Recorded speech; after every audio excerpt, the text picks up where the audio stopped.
जयपुर के शिप्रवा थाना इलाके में स्थित रघुविहार कॉलोनी प्लॉट 57 में एक 3 मंजिला मकान में आग लग गई, जिसके बाद मालिक M.K. महेश्वरी और उसका परिवार समय रहते बाहर निकल गया। प्लॉट के मकान मालिक ने इसे रंगपेट का गोदाम बना रखा था और खुद परिवार भी गोदाम में रहता था। सूचना पर मौके पर पहुंचकर दमकल विभाग ने करीब 15 दमकल और 5 टैंकर्स की मदद से 5 घंटे से ज्यादा समय में आग पर काबू पाया।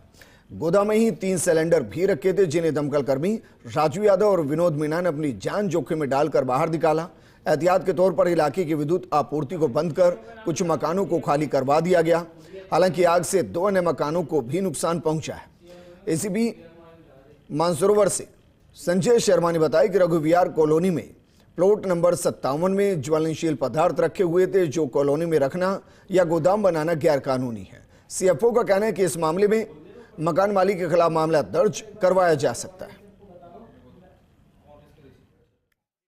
सूचना मिलती हमने फायर ब्रिगेड वहां से रवाना करी। जैसे हमारे पहला क्रू यहाँ पे आया, उसने बताया आग बहुत ज्यादा है, तुरंत अपने और गाड़ियां भी रवाना करी और लगातार इसमें अपनी जान पे खेल के, जो हम हमेशा ही हमारा ये काम भी है बेसिकली, उसको हमने आसपास की जनहानि होने से रोका है। जोधपुर रेंज आईजी की स्पेशल टीम साइक्लोन स्ट्रॉन्ग और टोर्नेडो ने बालोतरा में 57,000 के इनामी तस्कर को पकड़ा है। तस्कर को पकड़ने से पहले पुलिस की मुठभेड़ में साइक्लोन टीम के प्रभारी कन्हैयालाल के सीने में गोली लगी। बुलेट प्रूफ जैकेट की वजह से वो बच गए और गिर गए। जैसे ही तस्कर दूसरी गोली मारने लगा, कन्हैयालाल ने जवाबी फायरिंग में उसके पैर पर गोली मारी और टीम ने उसे दबोच लिया। तस्कर के पास से 4 पिस्तौल, 5 मैगजीन और 2 दर्जन कारतूस बरामद हुए। उसके बाद से चोरी की बोलेरो और कैंपर गाड़ी भी बरामद हुई है। आरोपी पहले भी राजसमंद की देवगढ़ थाने की नाकाबंदी तोड़कर पुलिस पर फायरिंग कर भाग चुका है। सलुम्बर में भी नाकाबंदी तोड़ हथियार लहराते हुए भागा था। पुलिस पर फायरिंग के कई मामले होने के चलते आईजी की special team bullet proof jacket हथियार के साथ तस्कर की तलाश में निकली थी। इस ऑपरेशन का नाम ऑपरेशन लंका सेतु रखा गया। पुलिस अब आरोपी को कोर्ट में पेश करेगी। भजनलाल सरकार गांधी वाटिका शुरू करने को लेकर अभी परीक्षण करा रही है। पिछली सरकार के अंतिम 6 माह के निर्णयों की समीक्षा बैठक के बाद विधि मंत्री जोगाराम पटेल ने जानकारी दी। उन्होंने बताया कि गांधी वाटिका शुरू करने सहित ऐसे ही प्रकरणों को लेकर अभी परीक्षण जारी है। मंत्री गजेंद्र सिंह खिमसर ने बैठक के बाद मीडिया को बताया कि करीब 25 प्रकरणों पर विचार हुआ और कुछ नीतिगत मामलों पर विचार विमर्श किया गया। अगली 2 बैठकों के बाद कमेटी का काम पूरा हो सकता है। कुछ प्रकरण गोपनीय होते हैं और उन्हें लेकर मीडिया में चर्चा नहीं की जा सकती। गौरतलब है कि कमेटी के पास करीब 200 प्रकरण हैं। बैठक में मंत्री सुमित गोदारा और राज्य मंत्री मंजू बागमार भी शामिल हुए। 6-7 विभाग जो हमने उनके जो मुद्दे थे, किसी में 3 थे, किसी में 5 थे, करीबन 25-27 जो है हमने जो इश्यूज थे उनको हमने उसके ऊपर मंथन हुआ और जानकारी मांगी। कई जानकारी विभाग हमें देंगे, आगे भी देंगे। तो हम जब कोई देखते तो हम विभाग से प्रश्न पूछते हैं, जो उनके उत्तर होते हैं वो हम पढ़ लेते हैं और जो नहीं होते तो उसका वो अगली मीटिंग में जवाब देते हैं। तो अभी हर सेशन में हमारा यही चल रहा है। पशुपालन, गोपालन, डेयरी एवं देवस्थान विभाग के कैबिनेट मंत्री जोराराम कुमावत ने विधानसभा क्षेत्र के खिमाड़ा ग्राम में राजकीय जन्म उप स्वास्थ्य केंद्र के नवनिर्मित भवन का लोकार्पण किया। इस मौके पर कुमावत ने विद्यालय में कार्यों का लोकार्पण भी किया और लोकार्पण के बाद कैबिनेट मंत्री ने कहा कि राज्य सरकार आमजन के लिए बेहतर स्वास्थ्य सेवाओं के लिए कटिबद्ध है। उन्होंने कहा कि केंद्र पर 2400 घंटे बिजली की व्यवस्था हो, इसके लिए पूर्ण व्यवस्था की जाए। लोकार्पण के बाद कैबिनेट मंत्री ने भामाशाह द्वारा निर्मित भवन का निरीक्षण किया। इस मौके पर उपखंड अधिकारी हरि सिंह देवल, पूर्व प्रधान सुमेर सिंह राणावत समेत ग्रामीण और जैन समाज के लोग मौजूद रहे।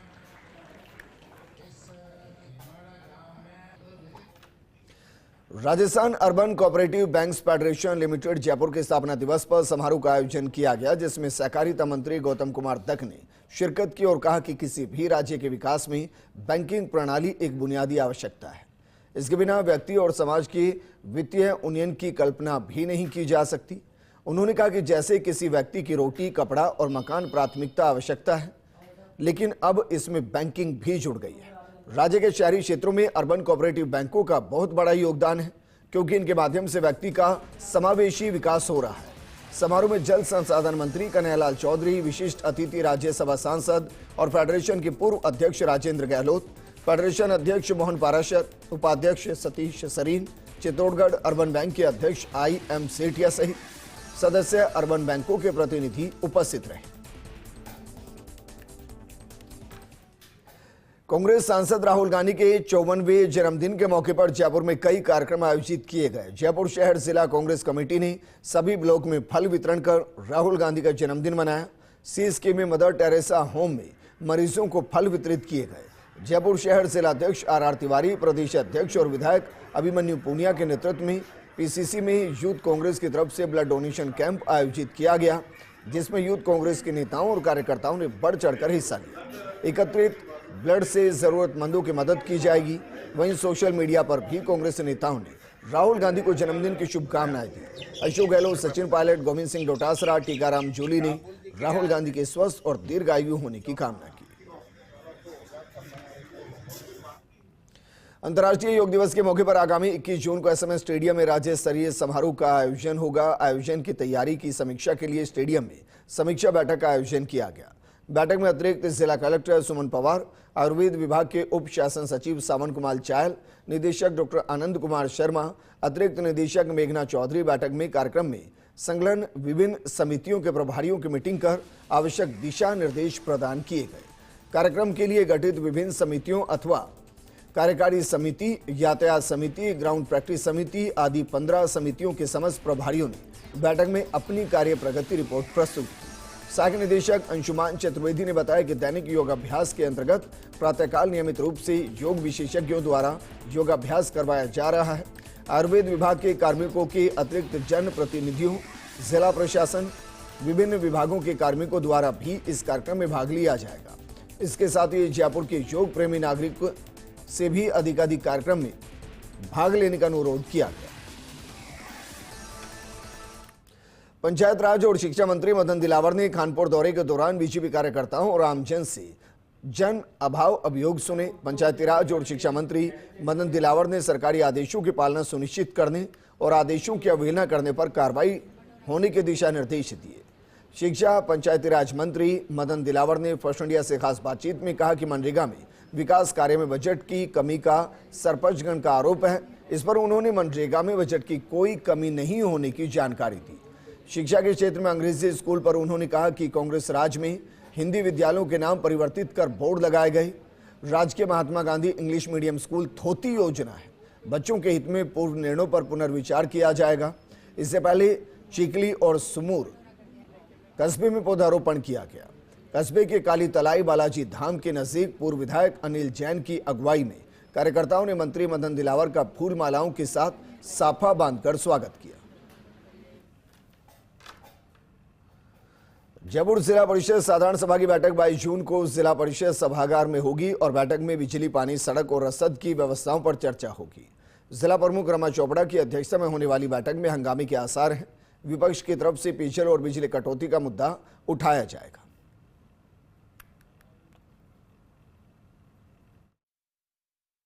बिजली पानी की समस्या है तो उसी को देखते हुए हम हर 3 महीने में मीटिंग रखते हैं। आचार संहिता के होने के कारण हमारी मीटिंग थोड़ा सा डिले रही और हम 22 तारीख को ये मीटिंग रख रहे हैं। जो भी मूलभूत सुविधाएं हमारे जिला परिषद के माध्यम से आम नागरिक तक पहुँचे, छोटे छोटे गाँवों तक पहुँचे, ढाणियों तक पहुँचे, ये पूरी हमारी कोशिश रहती है। वैसे तो आदरणीय प्रधानमंत्री नरेंद्र मोदी जी का लक्ष्य था कि हर घर नल और नल में जल पहुँचे, पर जो पूर्ववर्ती जो सरकार थी उसकी कई ऐसे भ्रष्टाचार होने के कारण वो चीज़ें नहीं पहुँच पाई हैं। अब हमारा लक्ष्य यही रहेगा कि आम नागरिक तक जल पहुँचे और सुरक्षा पहुँचे, यही ज़रूरी है। और अच्छा जल और नल पहुँचे, क्योंकि जो उनकी योजनाएं थी उन योजनाओं को आगे तक नहीं पहुँचाया गया। मुख्यमंत्री कार्यालय में मुख्यमंत्री वचनलाल शर्मा ने बजट पूर्व उद्योग, व्यापार और कर सलाहकार संघों के प्रतिनिधियों के साथ चर्चा की। इस दौरान सीएम वचनलाल शर्मा ने कहा कि राजस्थान में उद्योग की अपार संभावनाएं हैं। एक उद्योग की स्थापना से पूरे क्षेत्र का विकास होता है। उद्यमी न केवल रोजगार प्रदाता है बल्कि आपनों अग्रणी राजस्थान की नींव तैयार करने में महत्वपूर्ण भूमिका निभाते हैं। मुख्यमंत्री ने कहा कि राज्य सरकार उद्योगपतियों से प्राप्त सुझावों के आधार पर इस तरह का बजट लाएगी जिससे राज्य का 2047 तक का विजन शामिल होगा। पूरे देश के उद्योगपति राज्य में निवेश करने के लिए उत्सुक हैं। प्रधानमंत्री नरेंद्र मोदी के नेतृत्व में लघु उद्योगों के प्रोत्साहन के लिए वोकल फॉर लोकल अभियान राज्य सरकार की प्राथमिकता है। उन्होंने आश्वस्त किया है कि राज्य में उद्योग एवं निवेश को प्रोत्साहन देने में किसी भी तरह की कमी नहीं होनी चाहिए। वहीं उप मुख्यमंत्री एवं वित्त मंत्री दिया कुमारी ने कहा कि राज्य के औद्योगिक विकास के लिए सरकार एवं उद्योगपति मिलकर काम करें और राज्य को इंडस्ट्री हब बनाया जाएगा। उद्योग मंत्री कर्नल राज्यवर्धन सिंह राठौड़ ने कहा कि हमारा लक्ष्य है ईज ऑफ डूइंग बिजनेस हो। उद्योग राज्य मंत्री के बिश्नोई ने कहा कि उद्यमियों के अनुभव और सुझावों का लाभ लेते हुए राज्य को औद्योगिक रूप से समृद्ध बनाया जाए। मुख्यमंत्री वचनलाल शर्मा बजट पूर्व संवाद के तहत अब किसानों, पशुपालकों और डेयरी संघ से जुड़े पदाधिकारियों के साथ बैठक करेंगी। बैठक में जनजातीय क्षेत्र के प्रतिनिधियों को भी आमंत्रित किया गया है। बैठक 21 जून को मुख्यमंत्री कार्यालय स्थित कन्वेंशन हॉल में होगी। बैठक में संबंधित विभागों के मंत्रियों सहित एसीएस और आला अधिकारी मौजूद रहेंगे। किसानों और पशुपालकों से संवाद के तहत बजट के लिए सुझाव लिए जाएंगे। प्रदेश में 3 जुलाई से 16वीं विधानसभा का दूसरा सत्र शुरू होगा। इस सत्र में वचनलाल सरकार पूर्ण बजट पेश करेगी। राजस्थान में उद्योग, व्यापार और सेवा क्षेत्र को और मजबूती दी जाएगी। प्रदेश को औद्योगिक हब बनाने की दिशा में राज्य सरकार तेजी से काम कर रही है। उद्योग, व्यापार और सेवा क्षेत्र के साथ कर सलाहकार संघों के प्रतिनिधियों के साथ बजट पूर्व चर्चा की गई। प्रदेश में खनन और पर्यटन 2 सबसे मजबूत सेक्टर हैं। इनके साथ अब दूसरे उद्योग और व्यापार भी प्रदेश के सकल घरेलू उत्पाद में योगदान को तत्पर है और सरकार सुनियोजित तरीके से प्रदेश के औद्योगिक विकास को लेकर संकल्पित है।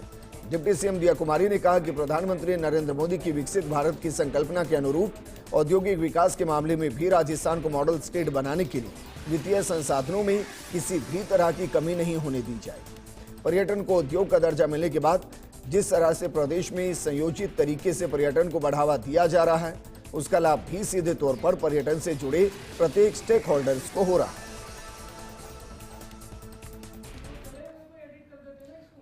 मानसून से पहले वन विभाग ने अपनी तैयारियां पूरी कर ली हैं। मानसून में वन महोत्सव के साथ साथ सरकारी संस्थाओं और आमजन में पौधारोपण के प्रति बढ़ते क्रेज के चलते विभाग ने जिले की अलग अलग नर्सरियों में लगभग 5,25,000 पौधे तैयार किए।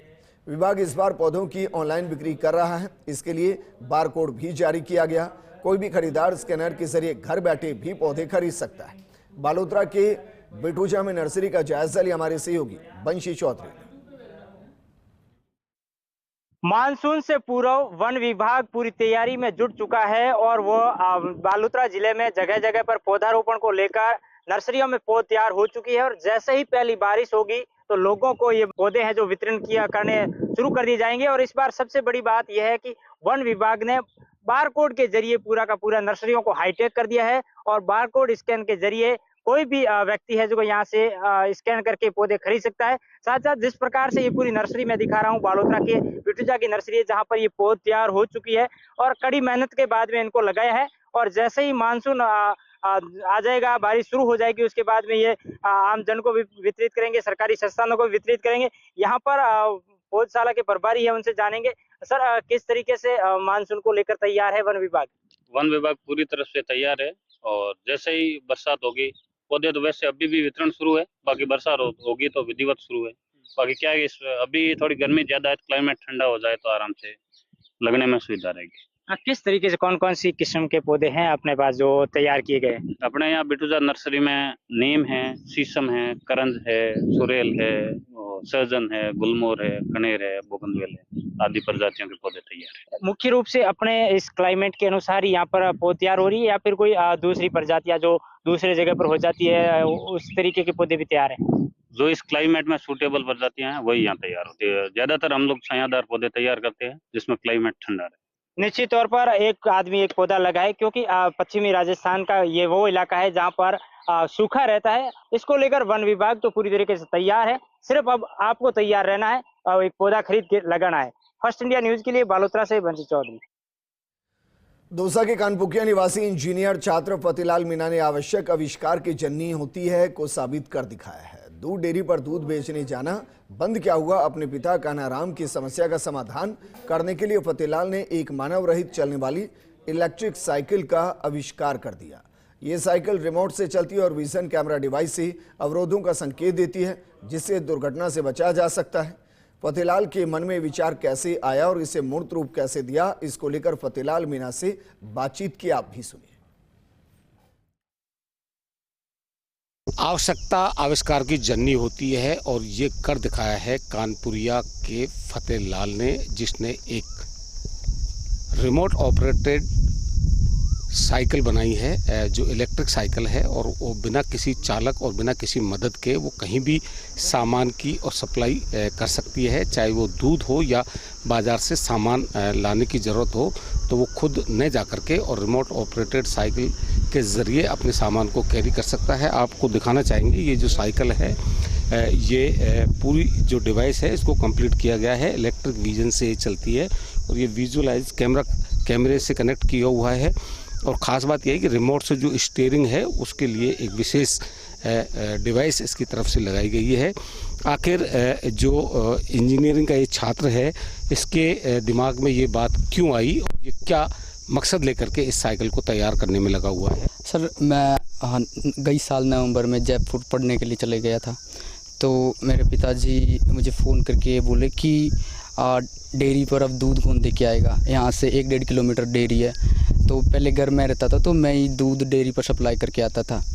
तो फिर मैंने सोचा कि जब टेक्नोलॉजी इतनी आगे बढ़ चुकी है तो क्यों ना अपन एक ऐसा डिवाइस बनाए जो अपने घर से ही दूध को पिकअप करके डेयरी बूथ पर सप्लाई करके वापस अपने घर आ जाए। तो वहीं से आइडिया आया और फिर मैंने इस पर काम शुरू कर दिया। जैसा आप बता रहे हैं कि इसे रिमोटली कंट्रोल कर सकते हैं और ख़ास तौर से एबॉर्ड यदि कोई विदेश में भी बैठे हुए तो इंटरनेट के जरिए भी चलाया जा सकता है। अभी इसको रिमोटली अपन 1 से 1.5 किलोमीटर तक ऑपरेट कर सकते हैं और इतना कंट्रोल बहुत बढ़िया है, 100% कंट्रोल है। जो मैं बताया था कि मैं एक ऐसे प्रोटोटाइप पे भी काम कर रहा हूँ जो अपन इसको खाली सिंगल फ़ोन से, ओनली सिंगल फ़ोन से इसको चला सकते हैं और दुनिया में कहीं से भी बैठ के चला सकते हैं। ये इंटरनेट से कनेक्ट हो जाएगी, वर्ल्ड वाइड एक्सेस हो जाएगा इसका। तो यह है फतेह लाल जो फ़िलहाल में इसे रिमोट से ऑपरेट कर रहा है, लेकिन बहुत जल्दी ये इस टेक्नोलॉजी पर भी काम कर रहा है कि ऐप के ज़रिए इंटरनेट के थ्रू ये चाहे जयपुर बैठे या दिल्ली बैठे अपने दूध को इस रिमोटेड साइकिल से आराम से दूध डेयरी तक सप्लाई की जा सके, जिससे इसके फादर जो हैं उनको जो भी परेशानी इसकी एब्सेंस में हो वो ना हो सके। Laxmikant Sharma, first India news, Dausa. Jaipur में अंतर्राष्ट्रीय योग दिवस सप्ताह के मौके पर राष्ट्रीय आयुर्वेद संस्थान में योग नृत्य और योग चेतना रैली का आयोजन हुआ और इस दौरान मुख्य अतिथि आयुष सचिव पूनम और कुलपति प्रोफेसर संजीव शर्मा ने रैली को संस्थान से बड़ी चौपड़ तक के लिए रवाना किया। इस कार्यक्रम में 1500 से ज्यादा स्टूडेंट्स, टीचर्स और आमजन ने शिरकत की। इस बार वो हम जंतर मंतर पर कर रहे हैं, जिसमें संस्थान के सारे अधिकारी, कर्मचारी, छात्र, सामान्य जनता, हमारे पत्रकार बंधु और हमारे विदेशी छात्र वहाँ पर भाग लेंगे। इसके अतिरिक्त योग दिवस से पूर्व 100 दिन पहले हम योग के कार्यक्रमों को शुरू कर देते हैं और उद्देश्य इनका यही रहता है इन कार्यक्रमों का कि हम अधिक से अधिक जनता तक अपनी जो योग की चेतना है उसको हम जगाएं और योग के प्रति जागरूक करें, ताकि लोग अपने आप को और अपने परिवार को, अपने समाज को स्वस्थ रख सकें।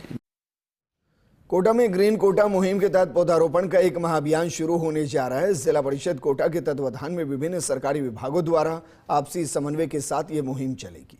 जिला परिषद सीईओ अशोक त्यागी ने बताया कि 1 जुलाई से शुरू हो रहे इस अभियान में 20 जुलाई तक जिले भर में 18 लाख पौधे लगाने का लक्ष्य तय किया गया है। 18 लाख के करीब डिस्ट्रिक्ट कोटा में रूरल अर्बन में प्लांटेशन का कार्य किया जाना है और इसकी डेट विभिन्न कामों की अलग अलग हैं। जैसे समस्त विभागों की जो नोडल अफसर थे वो 20/5 तक नियुक्त हो गए हैं और कार्य योजना जो 24/5 तक सभी विभागों की आ गई है और स्वीकृतियां भी 30/5 तक की जारी हो चुकी हैं। नगर निगम कोटा के कांग्रेस पार्षद परेशान है। नाराज पार्षदों ने नगर निगम कोटा दक्षिण के डिप्टी मेयर पवन मीणा के नेतृत्व में जिला कलेक्टर से मुलाकात की और शिकायत सौंपी। पार्षदों का कहना है कि अगले कदम के तौर पर कांग्रेसी पार्षद नगर निगम के बाहर अनिश्चितकालीन धरना देंगे। नाराज कांग्रेसी पार्षदों का कहना है कि हमारे वार्डों में जो काम चल रहे हैं उन्हें रोक दिया गया। इसके अलावा जो वर्क ऑर्डर होने थे या प्रक्रिया में थे उन पर रोक लगा दी गई। हाल फिलहाल ही हमारे जो नगर निगम में जो हमारे अधिकारी लगे हुए हैं, उनका रवैया जो है जब से सरकार बदली तब से इनका रवैया ही बदला सा दिखता है। पहले जो है कार्य बहुत प्रगति पर रहते थे, हमेशा कार्य चलते रहते थे, विकास होता रहता था, चाहे वो कंस्ट्रक्शन का काम हो, चाहे नाली की सफाइयों का काम हो, कहीं पे अतिक्रमण होता है अतिक्रमण हटवाने का काम हो, सारे काम जो है बहुत प्रॉपर वे में एक सिस्टमेटिक वे में चलते रहते थे। पर लेकिन जब से सरकार बदली तब से अधिकारियों का रवैया पूरी तरीके से बदल चुका है। अधिकारी जो हैं वो पार्षदों से, जनप्रतिनिधियों से बात करना ठीक नहीं समझते। राजस्थान यूनिवर्सिटी में एडमिशन चल रहा है। स्टूडेंट्स को राहत देते हुए यूनिवर्सिटी प्रशासन ने तीसरी बार एडमिशन की डेट को आगे बढ़ा दिया। अब स्टूडेंट्स यूजी में 21 जून तक आवेदन कर सकते हैं। उधर पीजी में 20 जून तक आवेदन की अंतिम तिथि है। यूजी एडमिशन के कन्वीनर प्रोफेसर अवतार शर्मा ने बताया कि स्टूडेंट के हितों को देखते हुए आवेदन तिथि को 2 दिन आगे किया गया। हालांकि अब इसके बाद तिथि को और नहीं बढ़ाने की बात कही गई। यूजी में अभी तक लगभग 25,000 के करीब आवेदन आए हैं। राजधानी जयपुर में 23 जून से प्रदेश में तैराकों का जमघट लगेगा। जयपुर के सवाई मानसिंह स्टेडियम में राज्य स्तरीय सब जूनियर और जूनियर तैराकी प्रतियोगिता का आयोजन किया जाएगा। सब जूनियर प्रतियोगिता का उद्घाटन 23 जून को शाम 5 बजे होगा। प्रतियोगिता 25 जून तक चलेगी, जिसमें 19 जिलों के 150 बालक बालिकाएं भाग लेंगे। अगस्त माह में भुवनेश्वर में होने वाली नेशनल प्रतियोगिता के लिए टीम का चयन भी यहां पर किया जाएगा। वहीं जूनियर तैराकी प्रतियोगिता 26 जून से 28 जून तक आयोजित होगी। इस प्रतियोगिता का उद्घाटन 26 जून को होगा। राज्य तैराकी संघ के अध्यक्ष अनिल व्यास ने बताया कि इस प्रतियोगिता में राज्य के 19 जिलों के लगभग 250 बालक बालिकाएं भाग लेंगी। समापन समारोह एवं पारितोषिक वितरण 28 जून को किया जाएगा। तैराकी संघ के तत्वाधान में राजस्थान की सब जूनियर और जूनियर प्रतियोगिताएं हम जयपुर में आयोजित करने जा रहे हैं। SMS स्टेडियम के तरण ताल पे 23 से 25 तक राजस्थान सब जूनियर 40वीं राजस्थान सब जूनियर प्रतियोगिता और 26 से 28 तक राजस्थान की 50वीं जूनियर प्रतियोगिता का आयोजन रखा गया है। इसमें 19 जिलों की टीमें भाग लेंगी और सब जूनियर में लगभग 150 बालक बालिकाएं तैराकों की एंट्री आई है। इस बुलेटिन में फिलहाल इतना ही, लेकिन आप बने रहिए फर्स्ट इंडिया न्यूज के साथ, क्योंकि खबरों का सिलसिला लगातार जारी है। नमस्कार।